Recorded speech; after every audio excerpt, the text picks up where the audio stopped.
That we are in a tie match at the trial. Double gen pop to avoid the deadlock. They do go down. There is a haste status effect.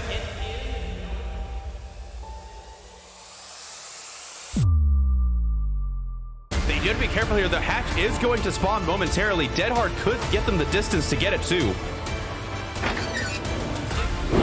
Shot. Really smart play on the ace. Oh my god, getting shot through the window. No longer have distortion, and they are gonna teleport here. I think they get there in time. Yes! Oh, the grab! Yes! That is disappointing. This is be a 4-man out because. Yeah, but they will be able to block this. Yo, getting caught on that. Ace coming with the body block. Oh, they were here.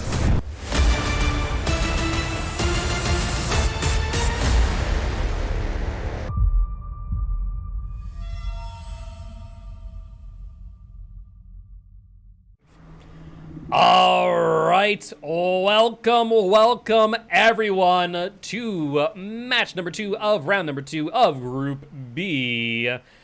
I am joined here now by Avi. Avi, how you doing?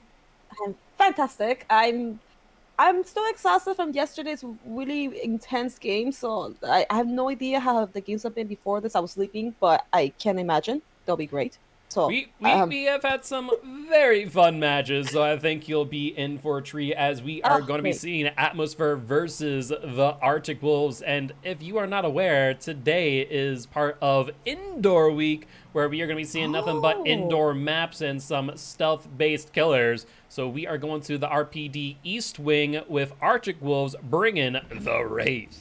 Oh, dang. Okay, a treat indeed. I actually am a fan of indoor map games, so I am looking forward to this. A Wraith on... Oh my god. A Wraith on RPD actually scares the crap out of me, so I'm like... I want to see that. I'm excited. Yeah, it should be a lot of fun. I'm very interested to see how the Wraith handles this map, as there's a lot of really strong loops that make it very easy for survivors to get from one location to another. As we see the break here and a bit of shadow dance for that very quick break. We will see Wraith with the added uncloak speed as well, uncloaking a little bit faster with the Swift on.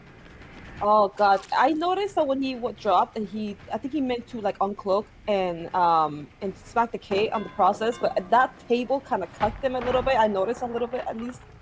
Also, did they make that loop longer in that room where she just came out of? So it can change. Certain types of spawn will spawn the pallet in different locations. Kate, though, without a balanced landing, will end up taking the down here at this filler tile. And I believe Wraith is right next to basement and will be bringing Kate to the special hook. My goodness, I remember the first time I went on this map and looking for basement was a mission. This is actually like a very fancy entrance to the shack. I'm sorry, to the basement. Look at this nice clean stairs, and then it goes to a very muggy, smelly basement.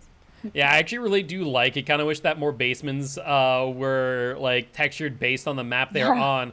However, Wraith looking around, trying to find where these survivors are at. Unable to do so, though, potentially might camp out this survivor to second stage, as the first gen is now popping, and we do see a deadlock in the distance, shutting down the most progressed gen. Wraith, though, deciding, to stay here instead of going for the gen, and will instead body block the survivors going for the unhook. Yeah, 2 entrances. Interesting. You know what? Even that drop above him could be a way to get in if he doesn't stand correctly at a certain spot. Oh, there's two saviors. There are a firecracker attempt to try and get the light burn, giving the survivors enough time to go for the unhook. However, Wraith avoiding it, and looks like Bill will take the hit. Nia will get grabbed. That is huge for the killer, and a huge burden to these survivors, now having 2 survivors in the basement, 1 moving to second stage, and the Nia now fresh on hook. Oh, that's unfortunate. But then, no, you're very right. This is actually a great position for Wraith. Oh my lord. I mean, at this point in Let's time, see. Wraith can really just take their Yeah. time, wait for the survivors to come to them. We even see the Bill once again here trying to pull off something to go for the unhook. I imagine maybe a bounce landing play, trying to force Wraith to go up and chase them, bounce landing Ooh. down, go for the unhook. We see the shadow. Sure Oh. enough, there's the ace, Oh, there's there the it Bill. is. But there's the body blocks. They're not able to get past the Wraith right away. Bill going down now for the unhook, probably on the Nia. Wraith taking their time once again. There's the unhook from the ace. But looks like Wraith really wants to commit and get the kill Gosh. on the Kate here. This is a moment of truth. Will it get on hook, get grabbed? There are only two options here. Oh, never mind. Or die. Yeah, it looks like they were unable to get the unhook in time, resulting in death to the Kate. Kate being sent back to the campfire via the entity, and Ace now joining both Kate and Nia being in the Hooked in Basement Club. To the VIP hook he goes. And, well, Wraith also decided to stay. No, he is leaving for now. Okay. Yeah, I think he's opting instead, trying to find the Nia, see where these survivors are at, knowing that 2 gens have already been completed. They're probably on another gen now, seeing how they have already camped out 2 survivors. But so far, no sign of them whatsoever. Well, they're either trying to heal up. Oh, no, I'm sorry. They were healed. I'm sorry. They're already healed up. So they're either gonna gen or sneaking into the basement. Oh, here's Scratchies. A little bit Oh, of both, as we see the both. Nia going for the potential unhook and basement, and Bill there was in fact on a gen. We do see the survivor in basement about to hit second stage, though it looks like Nia will get there in time. She sure will. She's gonna once either wait out the base kit BT, get the smack back down, unless Ace can do some sick plays here or move it. Oh, there he goes. However, this pallet is questionable in safety. Oh, he left. Yeah, and Wraith does appear to be able to count to 10. We'll see if Ace has the decisive strike in hand, and sure enough, yes, he does. They are ready to. Oh goodness, yeah, this loop is also questionable. Well, unfortunately for the Ace, the pallet has already been used. The God pallet is still up and available for the Ace. That might be a different story. There may have been a different outcome. However, for the decisive strike only being 3 seconds, Ace did not get much of anywhere. Oh man, the decisive strike is unfortunate in some cases, and especially this map where there is not a lot of I mean, that section at least, it wasn't that strong of an area to defend himself. Yeah, the biggest thing to keep in mind is that we are playing on RPD East, so the West Wing is going to be pretty shallow as far as resources are concerned. Bill going to the right side of the map, however, not able to get to a tile in time, will end up going down to the Wraith. Nia is the one picking the decision here. I mean, oh my god, I'm so behind. She already got them on hook. Yeah, Nia 2 steps ahead of you there, gets the unhook, gets the heal as well through Sloppy Butcher, mind you. So we know 3 out of the 4 perks here. Sloppy Butcher, Deadlock, and Corrupt Intervention. Ace dropping a pallet, Wraith on the fake out, trying to mind game each other here. Ace will go for the vault back. Wraith, though, mind gaming themselves once again, and a slow vault, though, will result in a hit on the Ace. A cheeky slow vault. Yeah. Most likely unintentional, but you know, it's fun. More likely than not. Wraith have a good fake out there, though, trying to get the Ace to the vault once again, but Ace playing things smart and will get to the vault. However, the mid vault will result in a down. I saw that room next to this room. I forget that that's actually the conference room. I think that's how I call it. There's actually a pallet there. It's not too bad. I would have gone there, but he was probably just trying to make the moves as fast as he could. Yeah, unfortunately, just Ace boxing the Wraith boxing the Ace in time and time again, resulting in death and being sent back to the campfire via the entity, leaving the Bill and Nia with 3 gens remaining. I'm a bit skeptical here on whether or not the survivors are able to get even 1 survivor out of the match. I want to say the same, because this map, I mean, obviously as killer, you can see where the gens are, but it's a Wraith. Wraith can sneak up on anybody here, whether upstairs or down. So Wraith has a little bit of an advantage at the moment, especially with how many gens are left and how many survivors are left. Yeah, I think Wraith is definitely in a very good position, knowing full well that the gen in main is the one that they've worked on prior, checking on it time and time again. However, there's no sign of the survivors. Not sure if they're formulating a game plan, huddling together for the second half, or we see the Nia here trying to get away for the Wraith, knowing they can't go for the drop down, getting blocked off at the door. That'll be 10% off the gen, a total of 9 seconds, meaning that that gen, for however much progression it had, will have far less now.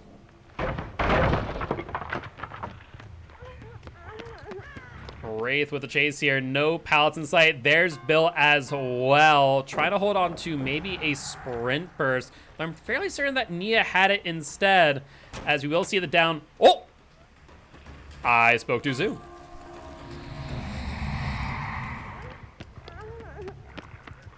Nia getting a little bit of distance here, trying to fake out the Wraith, will successfully complete the mind game as she does drop down. No bounce lane, though, will result in the down in front of Basement.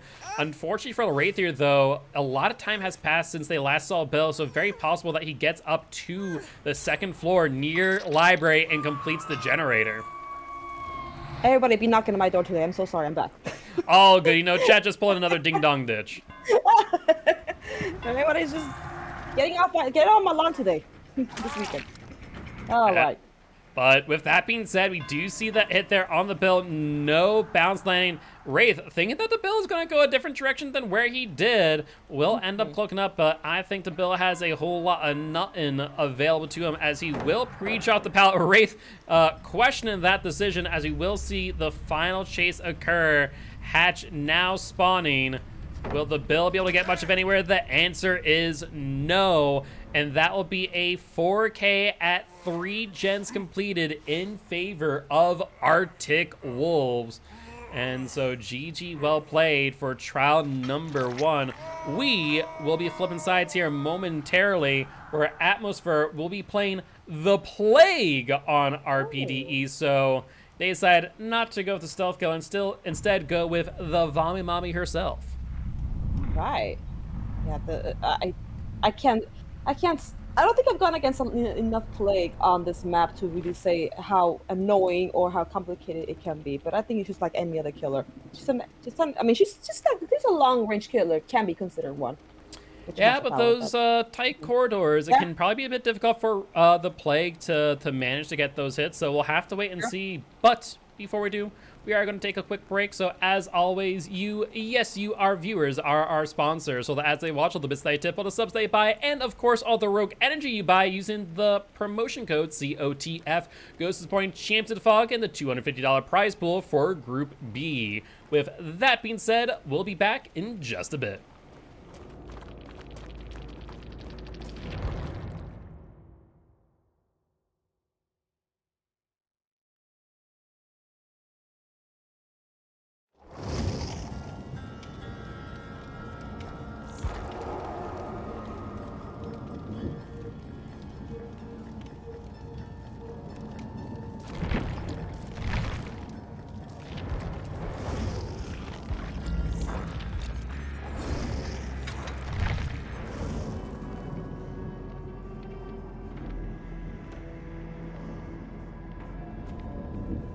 Fahun dingir okuba.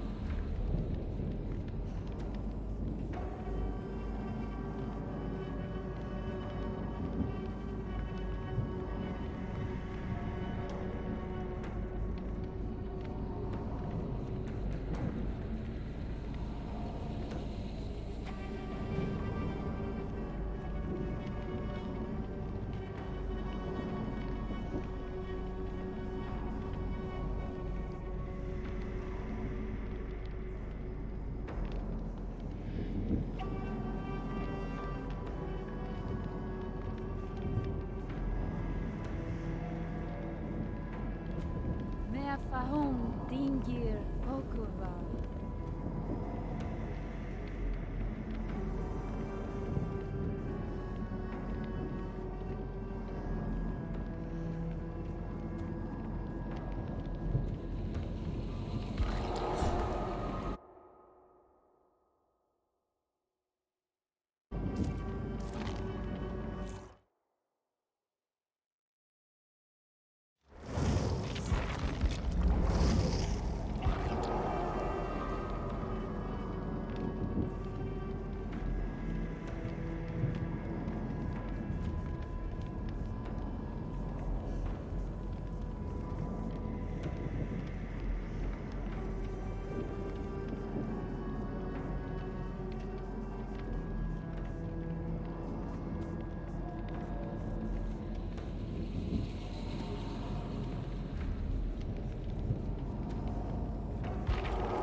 All right, and we are back. Once again, we are here for Atmosfer versus Arctic Wolves, and this time we are going to be seeing Atmosfer's Plague against Arctic Wolves Survivor Team on RPD East.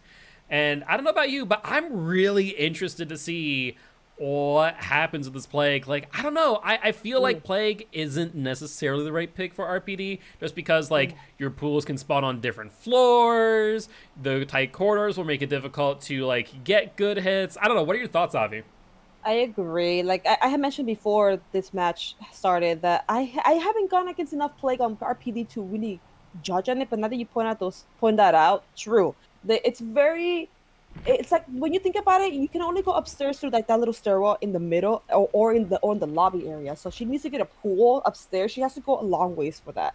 So agree. Like she has to be here or that middle of nowhere stairwell area. So she can get some sick long range if in certain areas for sure. But like if she's like here where she's at right now, it's really hard. Yeah, I think that's going to be the main thing that's going to make or break this match is whether or not the Plague is able to really utilize their power to their fullest in these corridors. We do see Jeff getting infected, suggesting that they're on one of the two infected gens. And sure enough, they are at that main gen. Plague trying to get some long ranges there. Will get the hit on the pallet, which actually pretty good here. As I imagine they're going to try and fully infect Jeff here at this tile. Yeah. Oh gosh. There we go. Let's see. Yep.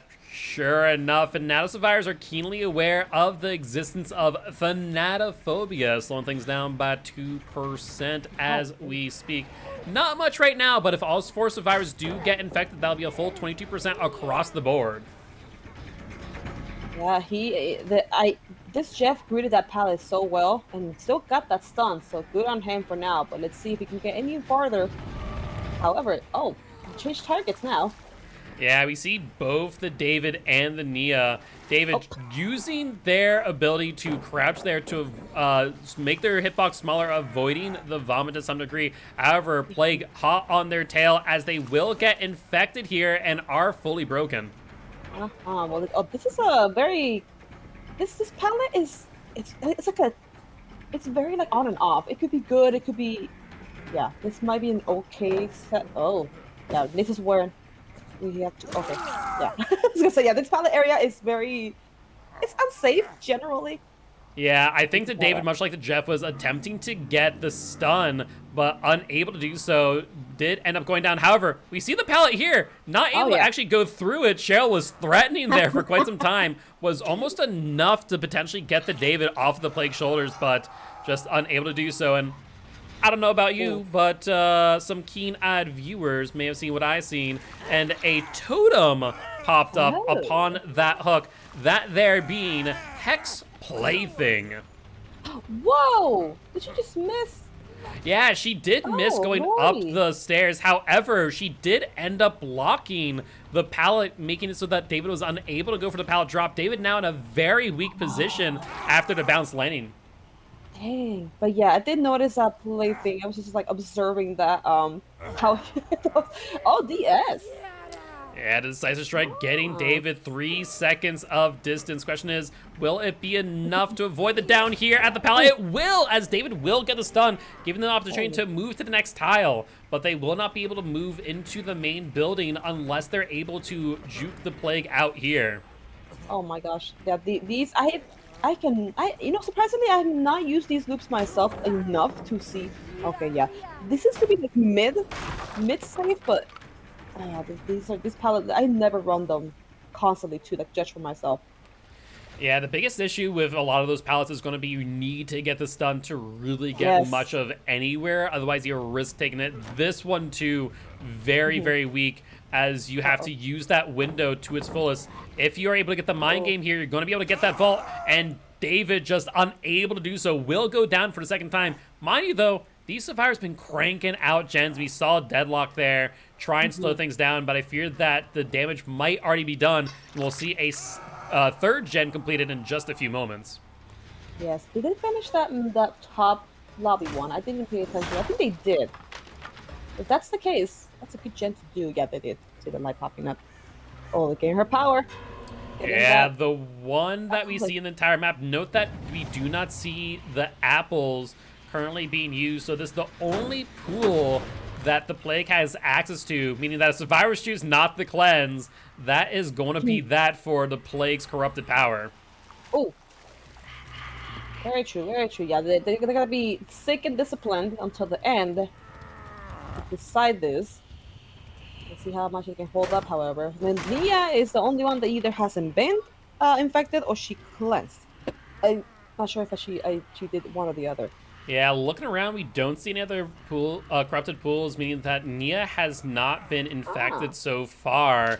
David missing a skill check. That will be huge for the killer there, as it means that this virus will not get an opportunity to go for that unhook. And we do see an injured Cheryl, I believe, here, as she's going to try and get the stun. No, actually, just holds W. No one Plague's power is going to be about up, and sure enough, there it goes. They preserve that pallet like their favorite meal, and they are going to the library where there's a pallet there, but the Plague is going for the Jeff. I'm sorry, Nia. Yeah, getting a sense that there's going to be a survivor on that Jen, opting to drop down instead and chase the Nia off. However, Jen is about 99 deadlock, shutting it down as well, meaning that the survivors are primed and ready to pop that Gen as soon as deadlock deactivates. Yeah, well, Jeff is going into unless he can make it out of there in time, he's going to a dead zone area, kind of, because there is no pallets there. Actually, I think she didn't break that first pallet, but it's not going to be any useful help, but, you know, it doesn't matter now because she left the chase. Yeah, for the most part, that pallet out there, once down, is going to be pretty useful. However, Plague seeing the corrupted pool spawn here, seeing the Nia cleanse, opting to go for it, though I feel that this is a huge risk, as the fires might already be on that main Gen, primed and ready to pop it. If not on that Gen, I'm pretty sure another one. Yeah, there you go. The Gen still was pretty tough. Sure enough, either an Adrenaline or Sprint Burst getting the Nia out of dodge and avoiding the corrupted pool. Jeff also cleansing. All survivors currently fully healthy, not infected.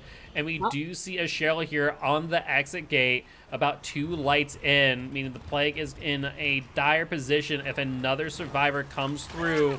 But getting a hit! Beautiful shot. Yeah, I was not aware that they're going to be able to get that hit.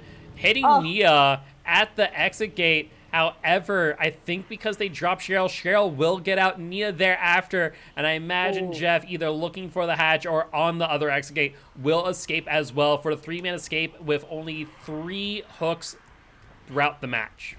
Yeah, the hatch. Yeah, I was gonna say the hatch escape on this map can be tricky because you can't rely on it being at the hatch. I'm sorry, at the shack. So it's just any man for himself in this map for the hatch.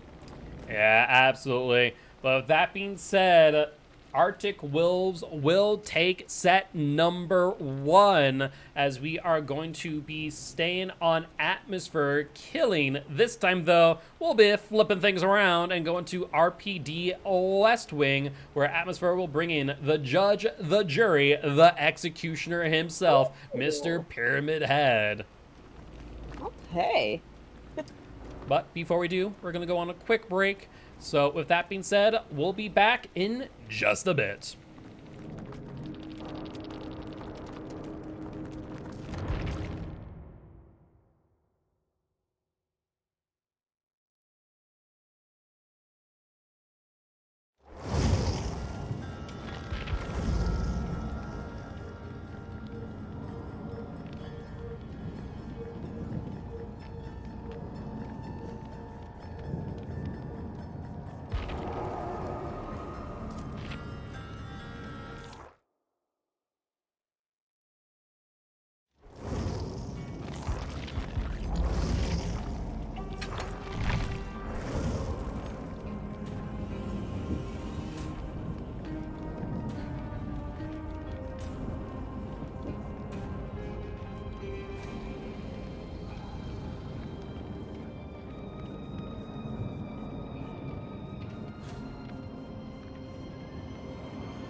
All right, and we are back once again here with Atmosfer versus Arctic Wolves, though Atmosfer will be bringing the judge, the Executioner, to RPD West Wing, where I'm very excited to see what they're able to do. Those narrow corridors might be a boon to the Executioner. At the same time, I'm fearful for the map mobility that Executioner has, or the lack thereof. So it'll be interesting to see, will it be a similar result to the Plague? Where was the Wraith and Stealth Killers like them the better option? Or was those high-end A-tier killers the way to go? Only time will tell. Yep. Yeah, Executioner as kind of similarities to like Doctor. They have to have some type of visual. They could actually do a blind hit. Honestly, they can. They can do like a perfect prediction hit. But you know, to have sometimes like this map, yeah, an Executioner, he just needs to have like a nice predictions. If we can't see the Survivor with these, you know, around the corners, the loops can be a little tricky even.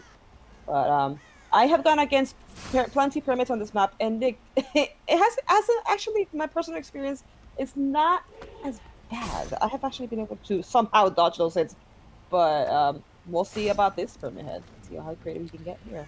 Yeah, only time will tell. We once again do see Cartoon Invention, them putting down a few trails of torment here.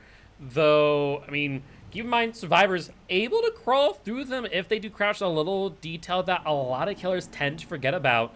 And so looks like the Survivors, not deterred by the Trail of Torment, as well as the Executioner, will try and take away from that main gen, though Executioner not wanting to chase towards Courtyard. No, he is. Oh, he's going for somebody out here, however, the Jeff. Yes. I mean, I think this is the smart move here. These tiles not exactly the strongest in the world, to say the least. However, not able to connect on that punishment of the damned. Yep. Well, he was able to zone him out for a bit here. Got the hit. Now let's see what happens here. Oh yeah. This is the corridor time. Let's see how creative this pyramid can get here. Yeah, we do see Executioner trying to go for the hit. Honestly, should have considered probably faking that out instead. One of the strongest things about Pyramid Head isn't always using the punishment of the damned, but in fact being able to fake it out instead, forcing Survivors into some really awkward situations. However, we will see the Executioner get the down on the Jeff and tormenting them as well. Or not? Oh, we're picking up. Where the hell we go? Yeah, you know, opting to save the torment for another time, it would seem. Seems like it. Get on the hook, Jeff. And a little bit of torment near the hook. Once again, though, a little thing to keep in mind is that A, Survivor's able to crawl through it. B, if it's too close to the hook, however, it will also despawn at a faster rate. Though it looks like that one right outside the door is at, like, the perfect location for the game to go, that's fine. He'll be fine on the hook. Exactly. Pyramid Head here, though, looking to want to camp this one out. Yeah, they have a lot of. Actually, it's only 2 ways in, 2 ways out. So they have a pretty good way to guard this hook, really. Yeah. Oh wow, I didn't even see her. Where did she come from? Yeah, Nia was kind of crouching through the torment, but I'm not sure what the thought process was there. You know, they didn't want to get tormented, so they were crawling through, but they ate the punishment of the damned, thinking that maybe they could get to the hook in time for the unlock. But as we saw there, that was not the case. Nope. The only thing I'm thinking about, because I've seen this happen before, is potentially an unbreakable and maybe an unhook, maybe. Yeah, that is definitely not outside the realm of possibility. And sure enough, there it is. You called it. I called it. It's a rubber brain.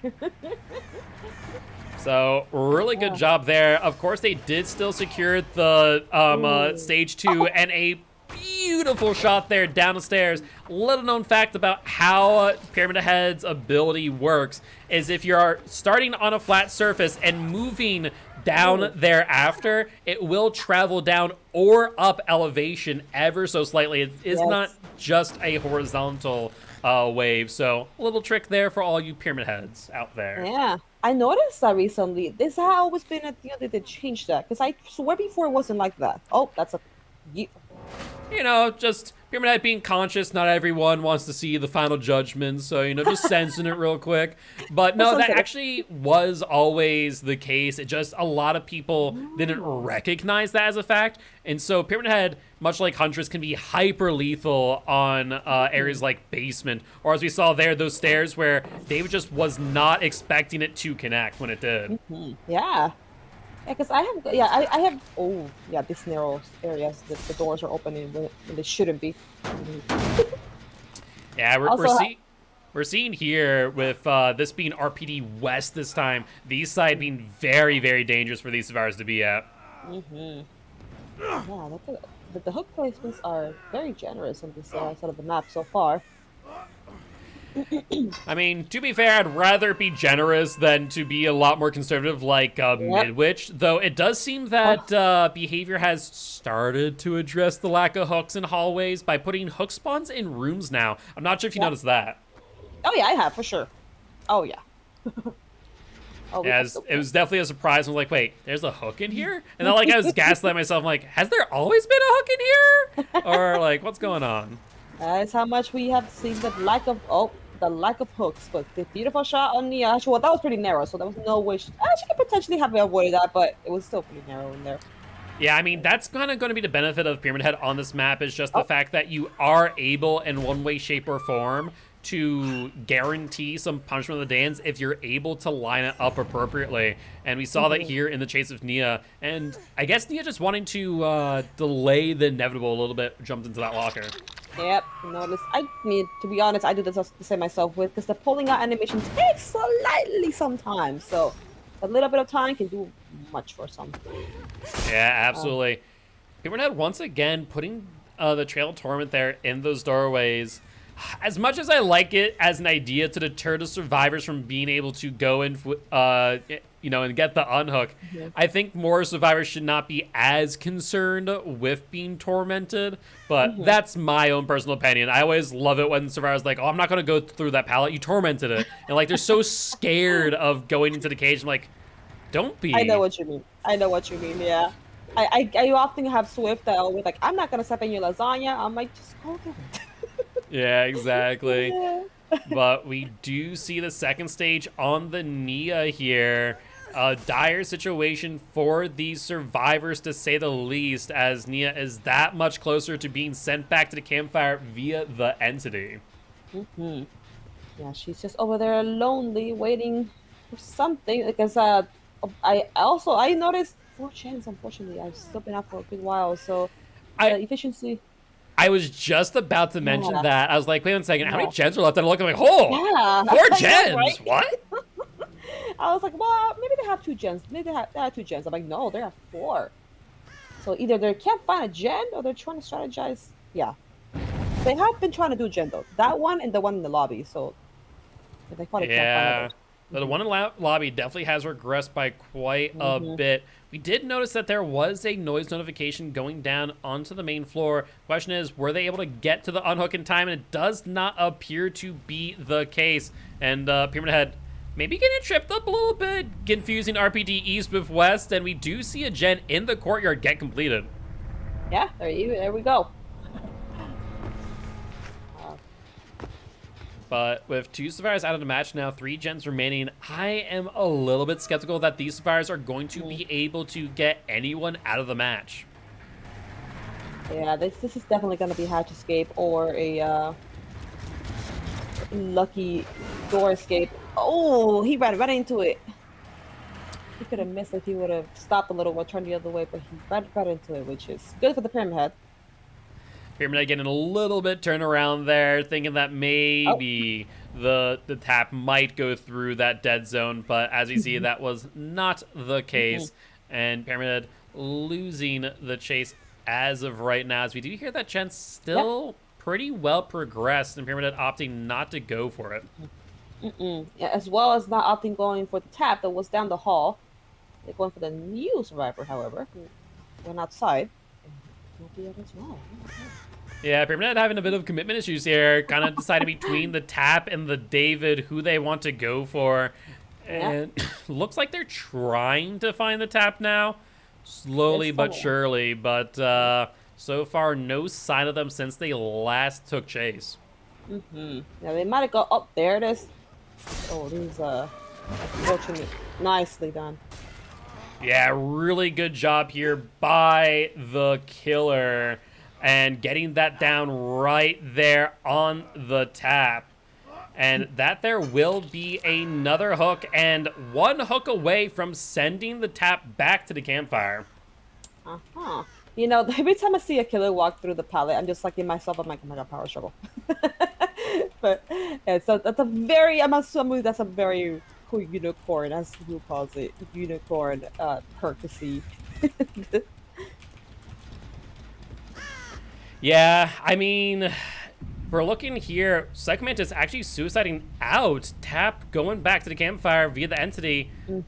I'm wondering if the survivors know where Hatch will spawn, because I'm pretty sure based on the offerings we bring, it is a bit more of a static spawn here. Usually spawning in the room right there to the right of Pyramid Head, though Pyramid Head maybe not aware of that, looking around instead. Yeah.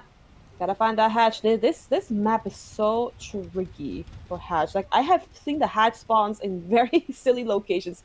I'm so glad they closed off the library, because I hated when the hatch spawn way up there. I'm like, why does this make sense?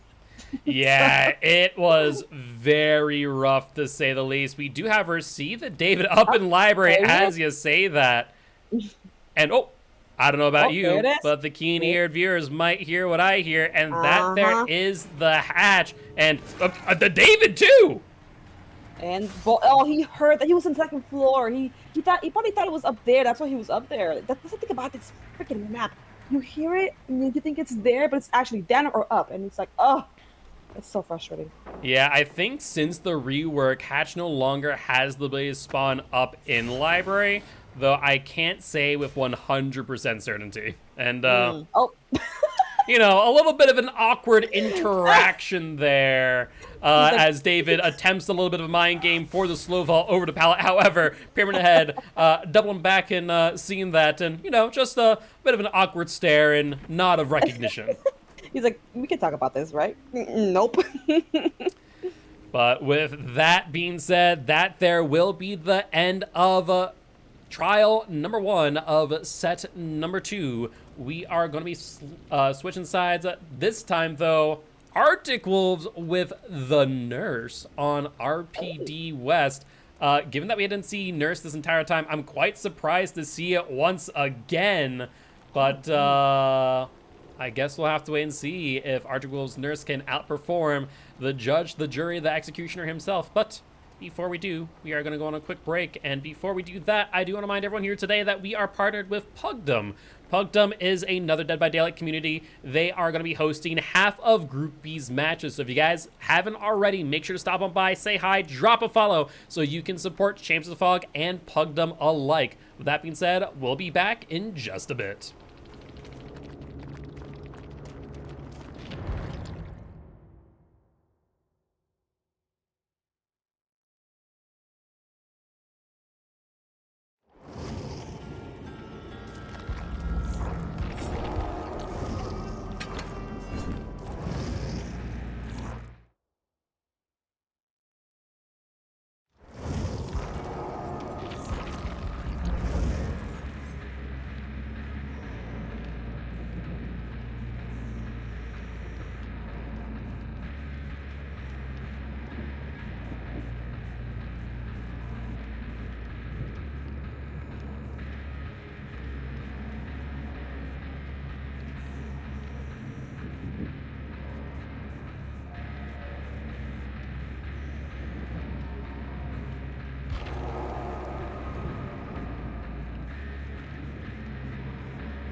All right, and we are back with possibly the last set of this match between Atmosfer and Arctic Wolves.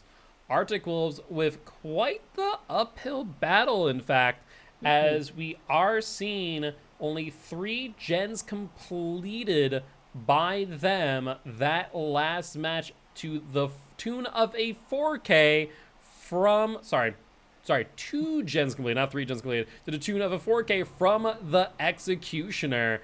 And so the nurse going to have to pull out all the stops to get a 4K at only 1 gen completed in order to secure the win, or 2 gens to secure the draw.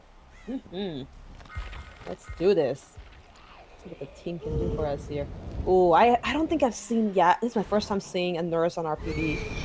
It's going to be very disorienting, I'll put it that way, because the nurses are able to blink up and down the floors, as we're seeing here, meaning that she's able to really traverse the map in a way that no other killer can.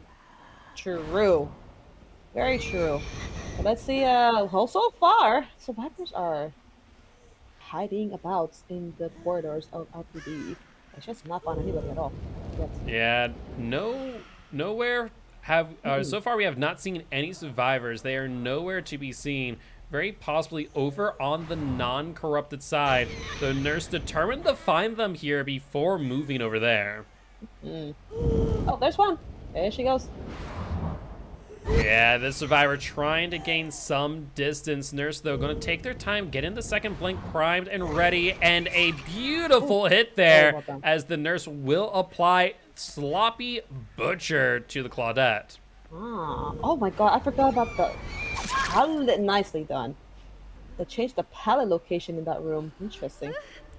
Yeah, sometimes we'll spawn there, sometimes we'll spawn between like the wall instead. We see 2 survivors up here in main, which is a huge find for the nurse, to say the least, as corruptive intervention has since ended.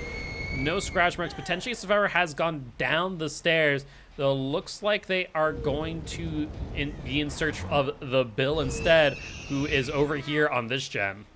Yeah.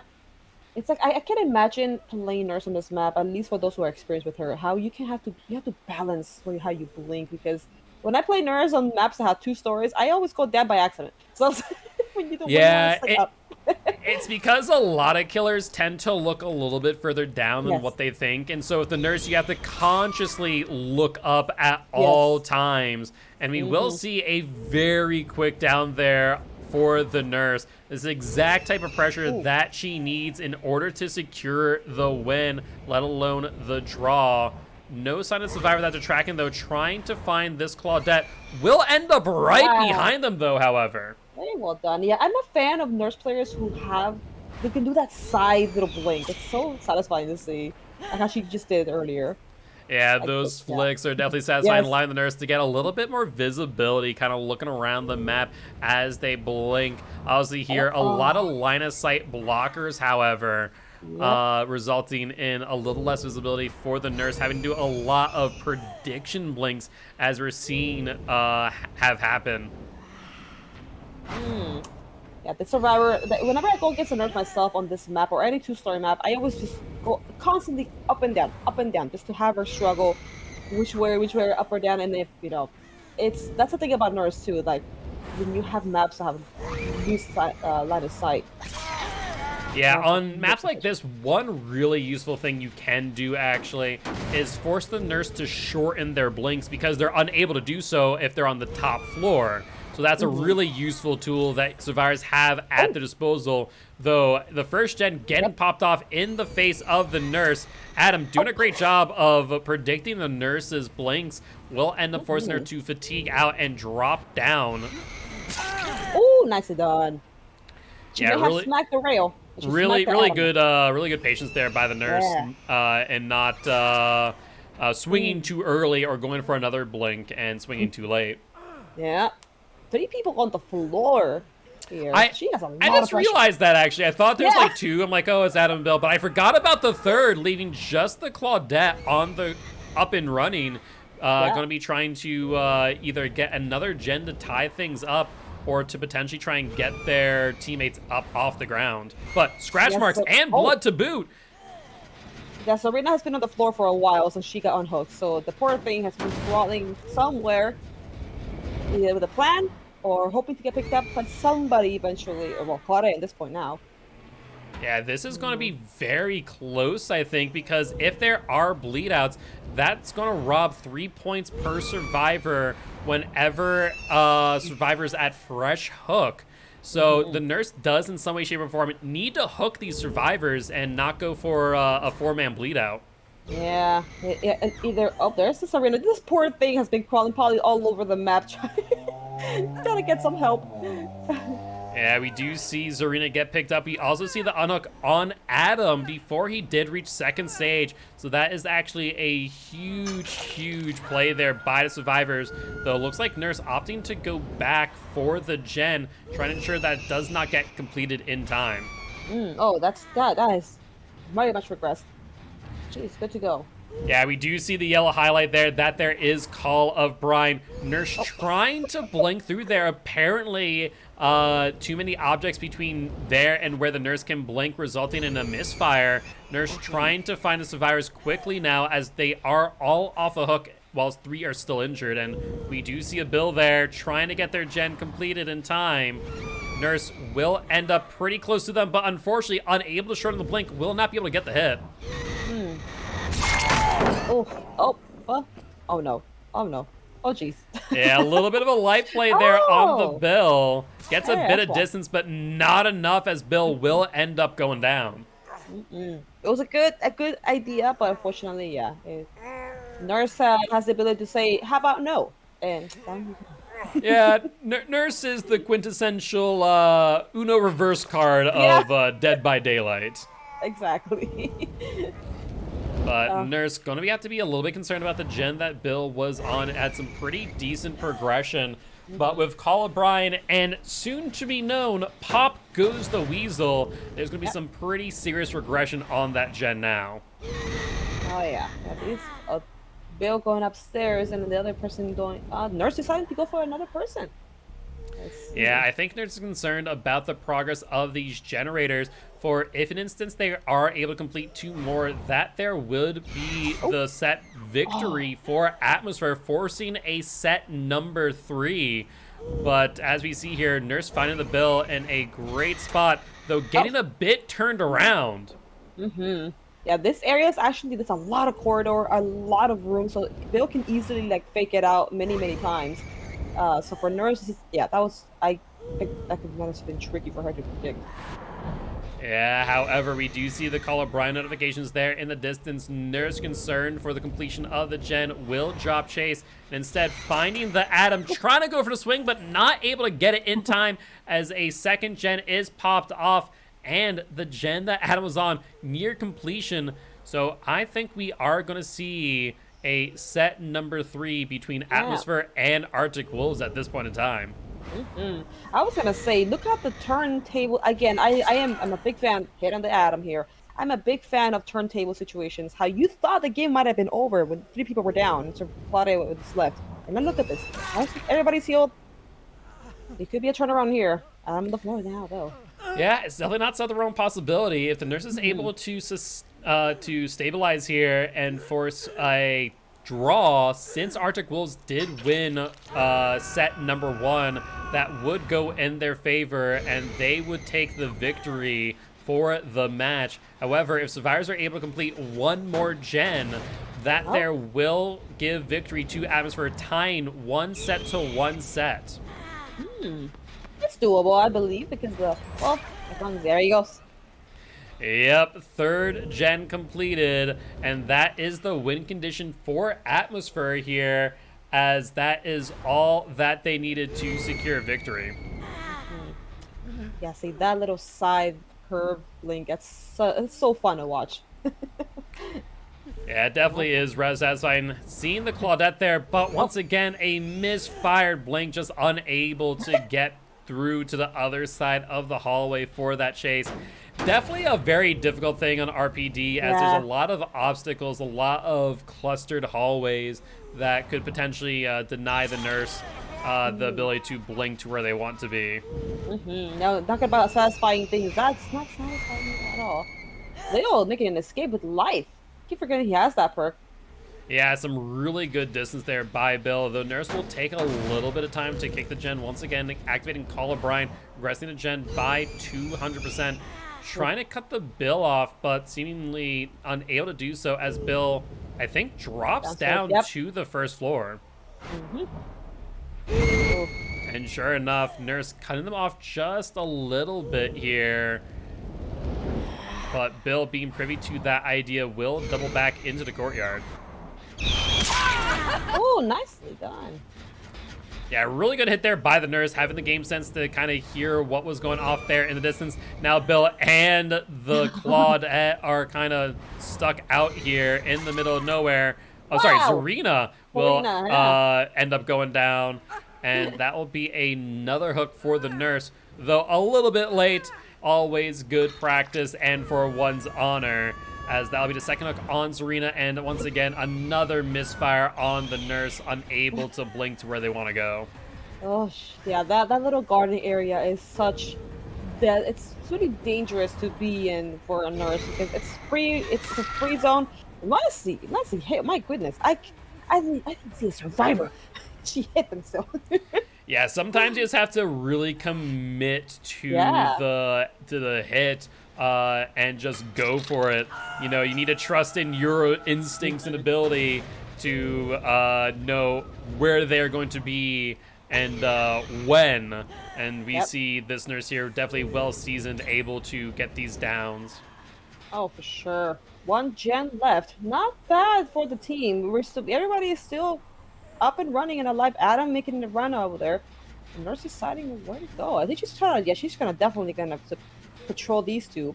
Where's the third gen? Well, I at? think what the nurse is doing now is understanding that the survivors can't really cross the middle of the map. Yeah. And so forcing these survivors into a really awkward situation while being injured is probably their game plan. As we see the Bill here trying to go for that unhook, but unable to do so with the nurse patrolling that middle area, finding more of a blood trail. That there's the Zarina with a bit of sprint burst. Nurse will get ahead of her and will get the down. And Adam is left to be the savior here. Yeah, but with the pickup he has, oh, he did not make that unhook, unfortunately. Yeah, looks like the survivor did miss a skill check, unable to save themselves, and looks like the nurse will be going back up to the top floor, trying to find the survivor that they slugged earlier, and successfully finding the Bill, as they will go for a immediate hook. I forget what hook state Bill's on, but if he is on death hook, that will give Adam the opportunity to go for a hatch escape. He is up. One more hook to go. Or one more state to go, unless he lets go and gives Adam possibility of a hatch escape. Yeah, even then, that's upwards of 15 seconds that the nurse has now to look around and hunt down the Adam before they're able to go for the unhook. Adam's best course of action is definitely to wait things out. However, nurse finding the scratch marks, almost getting the down. This will be the final chase. Whether or not this Adam survives or dies, and looks like the answer is dies. Yeah, I think he tried to do a little bit of a mind game, but unfortunately, that little area right there is very close not to try anything at all. Yeah, absolutely. Well, Articles will claim their full 24 points. Atmosfer did get enough generators in order to secure their set 1 victory. So GG well played to both sides in set number 2. And we are now going to be going to set number 3. This time we're going to Leary's, where the Articles are going to bring twins against Atmosfer's Survivor team. But before we do, we are going to take a quick little break as we get the lobby set up and ready to go. But before we do, we want to remind everyone here today that you, yes you, the viewers, are our sponsors. So that as they watch, all the bits they tip, all the subs they buy, all go to supporting Champs of the Fog and Group B's $250 prize pool. With that being said, we'll be back in just a bit.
All right, and we are back once again, this time on Leary's, where Arctic Wolves is going to bring the Twins versus Atmosfer Survivor Team, and I'm very curious on this decision with Twins. I think it's going to go very well because Twins is able to really lock down certain corridors utilizing Victor's hitbox. What are your thoughts there? I agree. I have gone against a lot of Twins in that map, and there's times where I get zoned into a corner that I'm not aware I'm going to. I'm looking back so much to avoid Victor if they use Victor. So if this Twins player uses Victor very efficiently, it's actually, despite how many doors and rooms and corridors there are, you can zone with Victor on this map, from my experience at least. Yeah. Absolutely. I do want to point out, kind of looking around here, there's no corrupt intervention. There's not. You were right. Yeah, this is the second match today on Leary's. And once again, not seeing any corrupt is definitely quite strange, though it did work out well for the ghost faces prior. And we will see Victor on the back of Adam here. And looks like Psycho will be going towards Adam, trying to get a sense on where they are. Psycho using a very interesting iridescent add-on here. The silencing cloth makes it so that Charlotte is undetectable for a period of time after Victor latches onto a survivor. Yeah, I was gonna say that. I was like, that Mia was just there hanging out, chilling. Yeah, I think all involved were like, okay, where is the Twins? And then sure enough, they come out of nowhere with that undetectable status effect. Bill taking a hit, and do you want to know a forced penance in the mix? Oh, very nice. Yeah, earlier, I don't know if you heard my call on it, but I think I saw Totem as well while Victor was running around as well, so there could be something lurking in the shadows here. Yep, and I believe that totem there is Ruin, as we are seeing the gens progress at 100% speed without any interaction from the killer themselves. Yep. Yeah, but the Hound is free. Seeking out. Oh my. Oh. Really, yeah, really beautiful hit there by by the Twins. I will note that we do see a white totem in the distance there, looking to be Pentamento in the mix as well. Ooh, okay, fancy. Oh my. Oh, not the Victor Snowball. Yeah, this is huge. I mean, all 4 survivors are injured. 3 of them are currently broken. Ruin did go down. However, I think Ruin did its job here. I believe so. I mean, we laugh at Ruin sometimes, but in the right situation, the right positioning, Ruin can do some damage still, here and there. Yeah, absolutely. And with the 1-2 punch from Victor here, getting the double pickup, Psycho is looking around, though, trying to figure out what hooks do I have available to me here. This map, I have noticed, on the killer side, they could be kind of, on and off with the hooks as well. Yeah, much like Midwich, it's not as bad as Midwich. Like, for the most part, you should. But once a hook does go away, when a survivor is sacrificed on it, it can be sometimes pretty difficult to get survivors to a hook if they're over in the exit gate. I agree. Yeah, we got Pentamento lit up right there. Yeah, that'll be the first stack of Pentamento, meaning that gens will be slowed down by 30%. Victor back out for a run and will make a bit of a miss there on the Adam, very narrowly dodging Victor's pounce. Oh, yeah. Second time around, not so lucky. Oh yeah, poor Adam got caught up. But like, I noticed that like a lot of the survivors don't realize when Victor's coming up at them. Like, I can actually hear his little pretty far away, but.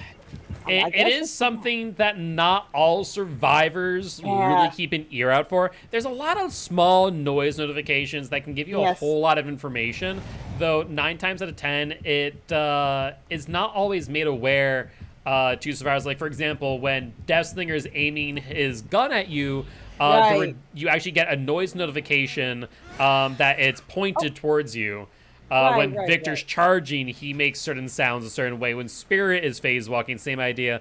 There's these little small bits of information that you can gather. But Claudette, not gathering enough information as Charlotte's actually pretty close by.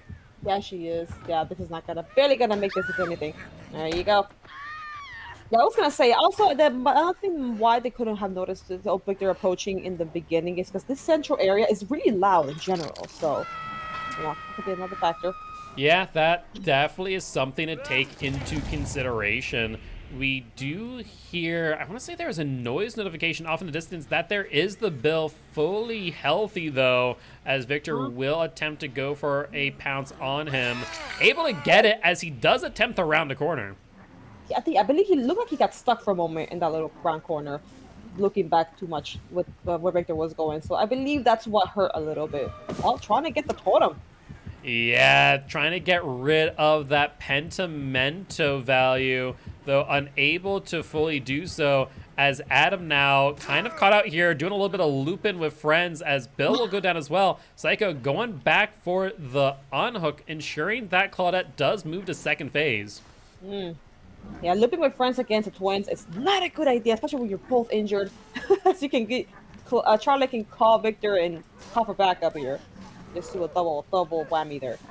Yeah, absolutely. Yeah. Claudette, though, about to move to the second stage and that much closer to the campfire. Psycho not going back necessarily for the pickup, instead bringing Victor back out, potentially maybe going for the double down attempt. Oh, they hesitated. Yeah, oh, and no. Unfortunately too much so, as Victor will end up getting kicked. Though, once again, we do see the silencing cloth here give Psycho a little bit of advantage, as they are undetectable for a short while. I feel like, I don't know, unless they're keeping that pallet up for a good reason, I'm like, in my head, I'm like, break the pallet. Yeah. Now, I do want to note here, Claudette's timer has seemed to all but stopped. They're a kindred in play. However, Bill making a bit of a misplay there, trying to go for the unhook in front of Victor and going down for it. Oh yeah, Victor is on guard duty for sure here, because they have one person on the floor, one in the person on the hook, and they're both pretty close to each other. So she has a lot of rights to just hang around here, as she is. Actually, never mind. Yeah, we do see Bill on the ground there. Could potentially be an unbreakable. Sure enough, there it is. A little bit too on the nose, to say the least. Bill with unbreakable. We will see the BT hit on the Claude, though taking time to instead go for the kick on Vic. And we will hear a third gen in the distance popping off. You know, I just learned a little bit here. Well, not learned, I just got reminded, I guess. But when you have the base get BT, or just BT in general, like, you know, in pubs, when you get hit by Victor, you have a chance to actually kick it when you get the BT hit. Yep. Yeah. So you'll be able to get the kick in that way. Ideally, do not go down to Vic thereafter. Looks like those survivors take an opportunity to heal up here, as Bill has been unhooked for the first time, and Victor seemingly going to be camping out that pentimento totem. Yeah, because nobody's breaking any more totems anymore, so they don't want to, you know, raise up the stacks.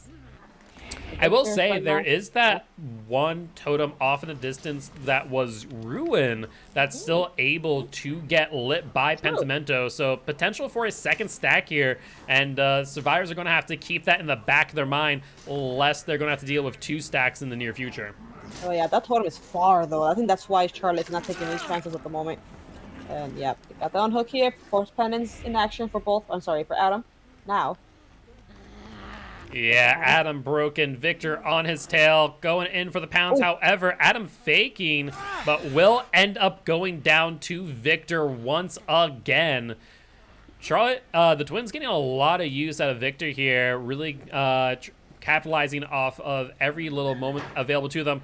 Bill making a risky play here, ending up in a locker. However, Charlotte right nearby. Yeah. Though I will say, Adam got up pretty quickly.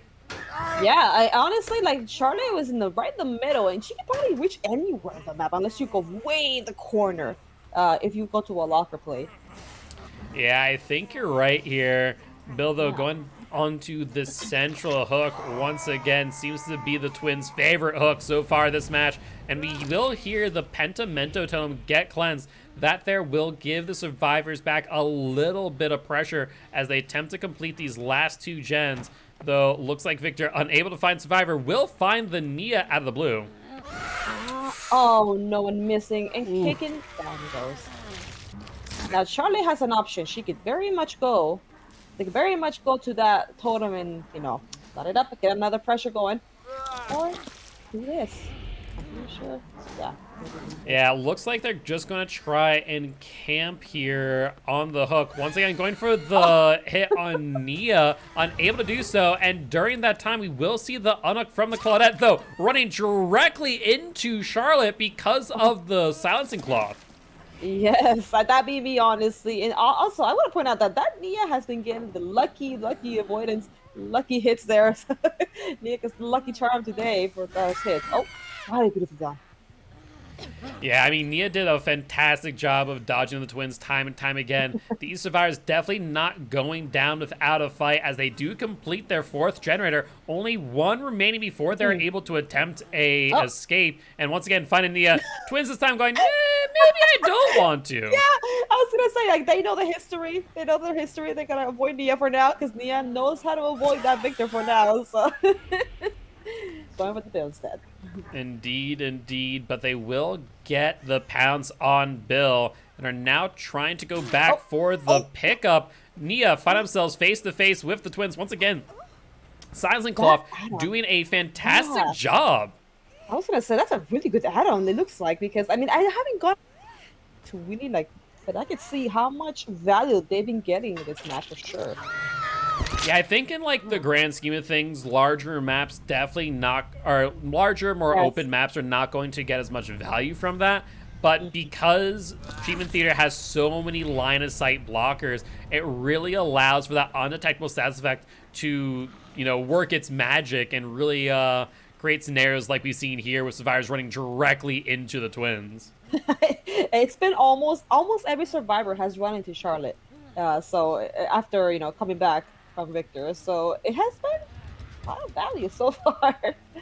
Yeah, absolutely. We will see Bill jump into the locker here. Really smart play. However, Adam getting caught out. Potentially some value here from Vic. And there is the pounce, injuring Adam, stopping him from being able to do much. And we did see scratch marks here. What I can only imagine are from the Nia. And looks like Twins will opt to kick the gen instead of looking for the healthy survivor. Yeah, it has to be Nia because there were no blood pools, so Nia is just not in sight at all whatsoever. So I believe they're gonna try for this totem, it looks like. Oh yeah. It makes a little bit of sense. We also see Bill there with Victor. So now we're slowing gens down by 30%. Bill's still nearby, primed for a down. Honestly, a really good scenario. Sorry, not Bill. Looks like Adam, in fact. And this here will be a down if Adam is not careful at the pallet, and there it is. There we go. Victor, though, out on the prowl once again, but looks like they will go back and pick up Adam, and I believe this might be for the last time, as I believe Adam has been hooked twice before. Yep. Oh, Yep. I was wrong. Oh, man. I think Nia probably has the most hook states at this point. I think she has 2 more hook states left in her, and then both Bill and Adam are now on death hook. Ooh. However, these survivors completing the last generator, and looks like the Twins is going to be trying to find these survivors as quickly as possible to get a clean down, and not able to do so. But Corner to end. Oh my lord. Bill no. unable to get the kick, but Victor getting stuck on geometry as well. Haste status effect on the Twins. That there is a no-ed in play. Oh no, everything went so wrong. I could just feel the frustration. Yeah, that was brutal. If they were able to get the Bill, though they still have an opportunity to do so. They do see blood here. It's not outside the realm of possibility. Bill being body blocked by the Nia. They're not going to be able to get the Bill, I don't think, from that far away. The only thing I can think of is maybe going for Nia instead. Nia, wait. Nia able to get the kick. I thought it was too far gone. If they were able to get the pounce on the Nia as well, that would have stopped her from being able to pick up Bill. But now I think they both get out. I want to say as well, she has We're Gonna Live Forever. Oh, no, she's just protecting the body. Yep, and Nia, you know, as a peace offering, just given their toolbox in solidarity. And that there will be the end of the match. Really intense match there, as we are going to be looking at a pretty close score, I think, as Arctic Wolves ends with a score of 19. And we are going to see some escapes there from the survivors as well. But while our refs do tabulate the final score of this match, we are going to take a quick break so we can switch sides. This time, Atmosfer will be playing the Wraith, a little bit more of a stealth killer to end things off for this match. With that being said, we'll be back in just a bit.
All right, and we are back for the final trial of Atmosfer versus Arctic Wolves. And this time, we are going to be seeing Atmosfer's Wraith against Arctic Wolves Survivor Team once again on Leary's. And Atmosfer's killer is going to need to get a, let's see, pretty much a 3K before survivors are able to complete 5 gens and get 2 escapes. If they're able to accomplish that, they will secure victory for round number 2. Otherwise, Arctic Wolves will take the W. Okay, so the killer needs to do three kills. 3 kills plus 1 more hook, pretty much. Oh, I see. Okay. Well, Wraith on Larry's is spooky as heck. So let's see. Well, potentially could be doable. Let's find out. Yeah, we have some interesting add-ons to start off with. Oh, we got the Silent Bell as well as All Seen. All Seen makes a bit of sense. A lot of line of sight blockers. This will mean that they are much weaker in comparison. The Silent Bell is a bit interesting, though. Meaning that we're going to definitely see a lot more surprise attacks, to say the least. Hell yeah! And hey, you know what's hot? It's all covered. Why not? Oh, nicely done. Yeah, beautiful hit there by the Wraith, and it's going to trip me up a bit every time they do the Silent Bell. I'm like, wait, is my audio not working? Yeah. No, they're trying to go for the spookiness. Oh! And the burn. Beautiful job there by the Nia. Unfortunately, Wraith not paying attention to the firecracker in her hand will end up going down. Wraith, though, with All Seen, sees the Nia walking away. If she would have stayed there, she would have been in for a world of hurt. However, still going down at the pallet. Well done by Wraith. You know what? I would have definitely smacked the pallet instead of her. Yeah, I would have done the exact same. So amazing job on the Wraith, to say the least, going in for the pallet break here in order to remove some resources from these survivors. And looks like so far no other survivors in sight. Nope.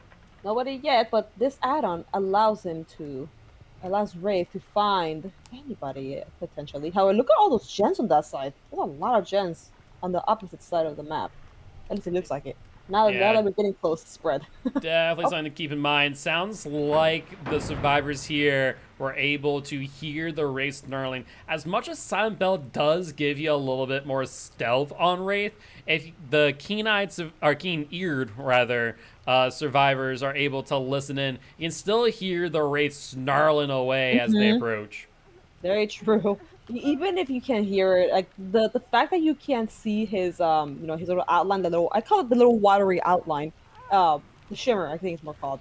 It's trippy to me, even though you can hear him. I have a flaw. Oh, second phase for Nia. Ouch. Yeah, Wraith just not able to fake the David out there. Will secure the second stage, however, and trying to look around, see if there's a survivor nearby, prime for the unhook. They do see scratch marks, and looks like they are going to try and chase them, though potentially maybe forcing a death on hook, understanding their win condition. Yep. Oh, running into the Cheryl here. However, they have a pallet. Pretty good pallet, but she decides to... I thought she would run around it again. Yeah, she was trying to go for the unhook. Yeah, looks like they'll force the 1-for-1 trade. And keep in mind, this is not bad nor good for either side, unless Cheryl has Deliverance, in which case it'll be some amazing pressure for these survivors to reclaim. All right, well, we got two people here. Yeah, the Jeff as well as the Nia. Jeff trying their best to body block for the Nia, and sure enough, a Deliverance on the Cheryl as they'll be able to get themselves off the hook. However, Nia in dire straits as the Wraith is going to attempt to tunnel them out of the match. There's the vault, Wraith keen to it. There's the slow vault and the down. Oh yeah, this is this map on Wraith. Let me say one point as well, that when you are a Wraith who's constantly cloaked, for this case he's trying to do some spooky, sneak ups. When you have a lot of vaults, keep in mind that when you vault a lot when he's cloaked, does not block the window. So there is a play in that, but he does have a Silent Bell as well, where he can potentially try and outsmart that constant vaulting. Yeah, not to mention that, but the all seeing just gives the Wraith so Yes. much value in being able to know where they're going to go, and to, instead of playing the 50-50 mind games, just knowing outright what's going on. With that being said, Which way? we did see this gen deadlocked earlier, and we see a Jeff through the wall and a David to boot. Oh. The survivors potentially not realizing just yet I that don't- all seen is in play. I don't think so because they're just walking about and around the corners, and I would have definitely been like, they have to have LZ, and they just know exactly where I am. Oh, Lord. Yeah, amazing job of Wraith so far. I will note, Jen in the distance is currently highlighted in yellow that there is a call of brine.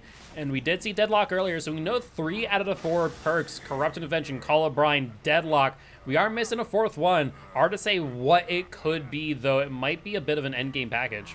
Could be. Wraith, you know, though, hold up, Oh, no. may What the have heck? Oh. just cost them the hook. Oh god, yeah, this map is incredibly horrid for survivors and killers, to be honest. It has cucked me many times with the doors being closed or not. So, this guy's... Yeah, Wraith trying to drag them further into the map, but unfortunately it cost them as they end up losing the hook on David. Trying to go for the hit at the pallet. Once again, trying to go for the fake out here on the Cheryl. Will not be able to get the hit. Oh, this is a tricky... Well, there you go. Let's see how far she can get, though. That's a pallet in this room. There's another... I think this pallet is gone as well. So even if she go... Oh, it's a god pallet. Yeah, I was about to say, however, God Palette, not so much, but Cheryl getting gutsy there with the light burn, not thinking about the silent bell, indicating that the Wraith was going to uncloak, and ends up going down for the attempt. I mean, obviously, like, they should know by now that the silent bell, but, I don't think they're aware of the LC yet, I don't think. It's definitely hard to say. I think maybe at this point they've kind of smartened up to it, as we saw the Jeff hear the snarls and immediately double back without any hesitation. But we do see David there, and David kind of dipping a bit further back outside of All-Seeing's range. Like I said, I think they're starting to smarten up to its existence. I think so too, because the moment that he got close, the Wraith guy, they probably heard the sound Wraith makes. So maybe now they're paying a lot more attention to sound than their surroundings, if anything. Yeah, Possibly. absolutely. Once again, the door kind of messing up both the killer and survivors alike. And that all seen, once again, just taking the guesswork out of the Wraith's hands and able to get the down very quickly. Oh yeah, this is a good combo in a good map for Wraith, but I just noticed they have a kill already. That's actually okay. Yeah, that very early tunnel out is going to be huge for the Wraith here, as they're slowly but surely just chipping away at these survivors' hook states. We see David here trying to fake out the pallet. Will end up getting a stun. Wraith not able to get much value here, as they are going to be moving back towards another very strong pallet. Oh yeah, I like how David crouches. I don't know if you noticed him doing that. He was crouching in the reception area. It's like, so you won't see me when when the Wraith was close. You never know. Sometimes Kill's just a tad bit blind. Yeah, crouching definitely helps to make killers even blinder. Yes. Now, I will point out, I believe David might still be fresh. We do see another survivor here. Looks to be the David as well, just trying to apply a little bit of pressure on this gen. And Wraith giving up the second stage on the Jeff, and it looks like they have a renewal as well. Looks like it. That perk is so underrated, to be honest. It's a really, really good, helpful perk. Yeah, it's actually a very strong perk when you look at the value that it provides in shortening the amount of time required to get heal. And we will see the stun there from the Cheryl. Really great job in ensuring that. Keep in mind, Cheryl does have the flashlight here. Will try and go for another light burn, but unable to get it before the Wraith is able to get behind this pillar. Oh, goodness. Oh, wow. Good patience from Cheryl. Oh, However, no. patience only gets you so far as Wraith will mind game that pallet and getting down on Cheryl. I believe she is about ready to be sent back to the campfire if the Wraith is able to get them to a hook. Keep in mind, we've already seen them get off the shoulder one time so far due to Lyri's door spawns. Oh lordy, yeah, that area where I never seen that room being closed off that much. How that one was, so that was so unfortunate. But thankfully, we got one down.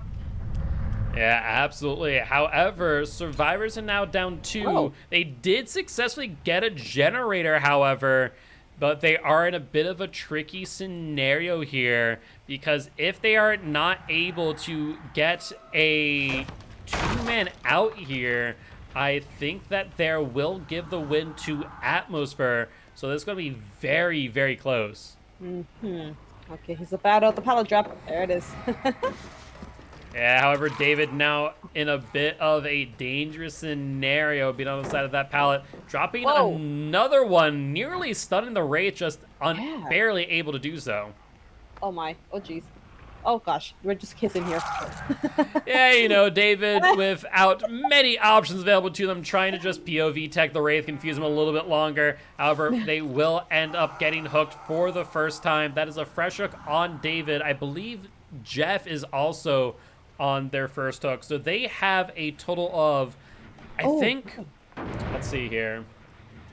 They have a total of 1 hook state to give at this point in time, whether it be via progression or otherwise, before they secure a draw at a minimum and a win at most. So this is getting closer and closer as the match goes on. Oh boy, yeah. It looks like they are either trying to actually let. Oh yeah, I was gonna say yeah, because David's not giving up on Hogue, which, but he can't. But I was trying to figure out what would Jeff do, but it looks like he was trying to go for the unhook.